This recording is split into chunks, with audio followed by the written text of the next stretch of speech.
ቤተሰቦቼ እንዴት ናችሁ? ዛሬ እንድንነጋገርበት የምፈልገው ከቤታችሁ ማውጣት ያለባችሁ 5 ነገሮች አሉ። ኑሯችሁ እንዳይሳካ የሚያደርጉ አስተሳሰባችሁ ወደ ኋላ እንዲመለስ ትዝታ ውስጥ እንድትገቡ የሚያደርግ ነገሮች አሉ ማለት ነው። ስለዚህ እነዚህን በፍጥነት ቤቶቻችሁ ውስጥ ካሉ ታወጣችኋላችሁ ማለት ነው። ይሄንን ዩቲዩብ ቻናል ሰብስክራይብ፣ ላይክ፣ ሼር ያላደረጋችሁ በፍቅር ጠይቃችኋለሁ። ሰብስክራይብ አድርጋችሁ እንድትጀምሩት ማለት ነው። እንግዲህ ያው መለወጥ ያስፈልጋል። ለውጥን እንፈልጋለን። ኢትዮጵያና ኗራችን ደግሞ በአጠቃላይ እቃ አውጥተን እንድንጥልም አንፈልግም ማለት ነው። ስለዚህ ለምሳሌ በቤታችን ውስጥ የተሰባበሩ እቃዎች ካሉ ምንም አይጠቅመንም። ጥሩ እቃ ሊሆን ይችላል፣ ብዙ ብር አውጥተን የገዛንበት ሊሆን ይችላል። ከተሰበረና አገልግሎት ካቆመ ካጠገባችን ማራቅ ነው እንጂ ያለብን ምንም መቀመጥ አያስፈልግም። እኛ ግን አንጥልም አይደል? የተሰበረ እቃም ቢሆን ይሄ እቃ እኮ ይሄንን ብር ነው የገዛሁት ብለን ወይ ደግሞ የተሰበረውን ሰው እየረገምን መኖር ነው የምንፈልገው ማለት ነው። ስለዚህ እነዚህ የተሰበሩ እቃዎች ካሉ ከቤት አውጧቸው ማለት ነው። የማትለብሷቸውም ልብሶች ካሉ እንደዚሁ ከቤት መውጣት መቻል አለበት። እዚህ ላይም ችግር አለበት። ለምንድን ነው የማንለብሳቸው? የጠበቡን የማይሆኑን ከሆነ ለምንድን ነው የምናስቀምጠው? የደህንነት ስጋት ስላለብን ነገ ስከሳ ለብሰዋለሁ ወይ ደግሞ ነገ ሳጣ ለብሰዋለሁ ብለን ስለምናስብ ነው። ይሄ ራሱ እየጎተትን ያለነው ጥሩ መንፈስ አይደለም። ስለዚህ ምን ማድረግ አለብን? በቃ ለሚለብስ ሰው አውጥተን መስጠት መቻል አለብን ማለት ነው። እኔ በራሴ ልምድ ደግሞ የማልለብሳቸውን ልብሶች ወይም ደግሞ ለጊዜው አዲስም ሆነው እንደገዛዋቸው ደስ ላይሉኝ ይችላል። ሌላ ሰው ደግሞ የሚፈልገው ሰው ሊኖር ይችላል። እሱን እንደሰጠው ወዲያው ሌላ ልብስ ሲገባልኝ ነው የማየውና የማትለብሷቸው ልብሶች ካሉ አውጡና አሏቸው ወይ ስጧቸው። በነገራችን ላይ ስጡ ነው እንጂ ይሄ እቃ መለወጥም ልክ አይደል። የሚለብስ ሰው እያለ ለልዋጭ መቀየር በእቃ መቀየር እኔ አልደግፈውም። እስካሁንም አድርጌው አላውቅም፣ ወደፊትም አላረገውም።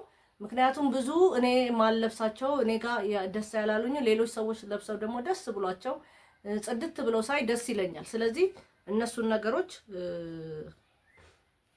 ማውጣት አለባችሁ ከቤት። ሌላው ሶስተኛ አሮጌ እቃዎች ካሉ አሮጌ እቃዎች የጥንት እቃ ዝም ብለን እናስቀምጣለን። ለምን እንደምንፈልገው ነው ያገባኝም። መንፈሱን ከዛ ውስጥ እንድንወጣ አይፈልግም መሰለኝ። ምክንያቱም አሮጌ እቃ የጥንት አሁን እኔ ቤትም አለ። በእውነት እኔ አሁን አወጣዋለሁ ይሄንን እንትን ካልኩ በኋላ ማለት ነው።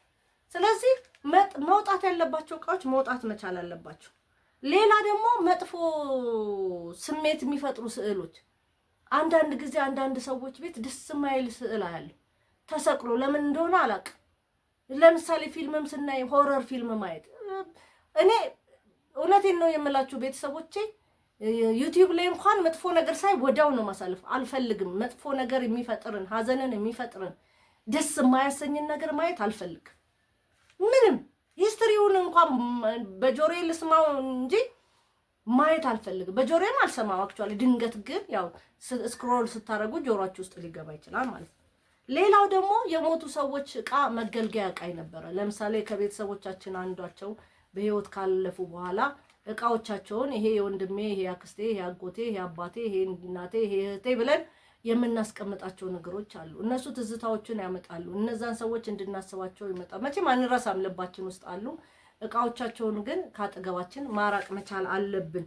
ይሄ ድሮ ቤተሰቦቻችን እኮ ሰዎች ከሞቱ በኋላ ልብሶቻቸውን ወደ ቤተክርስቲያን ላይ ለሚለምኑ ሰዎች እንዲሰጥ ይደረጋል። በአሁኑ ዘመን ግን እሱ አይደለም። መስጠትም ይሰስታል፣ ሰው ያስቀምጣል። ያ ኢነርጂው ጥሩ አይደለምና ከቤት እንድናወጣው እንግዲህ ሳይንቲስቶች ነው እውነተኛ የሳይንስ እንትን ስለሆነ እነዚህ ነገሮች ከአጠገባችሁ በማራቅ ቤታችሁን ጽዱ አድርጋችሁ ጥሩ አስተሳሰብ ጥሩ ማይንዳችን ንጹህ እንዲሆን እንድታረጉ ትጋብዛችኋለሁ።